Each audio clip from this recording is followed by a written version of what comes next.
ஒரு வயதான முதியவர் இறக்கும் தருவாயில் படுக்கையில் இருந்தார்.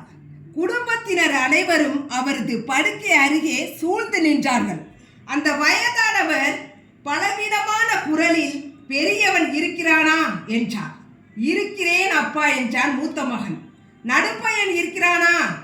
இருக்கிறேன் அப்பா என்றான் நடுப்பையன். சின்னவன் இருக்கிறானா? இருக்கிறேன் அப்பா என்றான் சின்னவன். நீங்க எல்லோரும் இங்கே இருந்தால் கடையை அங்கே யார் பார்த்து கொள்வார்கள் என்று கேட்டார் அந்த முதியவர். ஆக இறக்கும் தருவாயில் கூட நினைவெல்லாம் வியாபாரத்தின் மீதுதான் இருக்கிறது. சாகும் போதும் கூட கடையை யார் பார்த்து கொள்வார்கள் என்றே நினைத்து கொண்டிருக்கிறார் அந்த முதியவர். பிறந்ததில் இருந்து இறக்கும் வரைக்கும் இருட்டில்தான் இருக்கிறோம். வெளிச்சத்தில் வாழ்வதே இல்லை.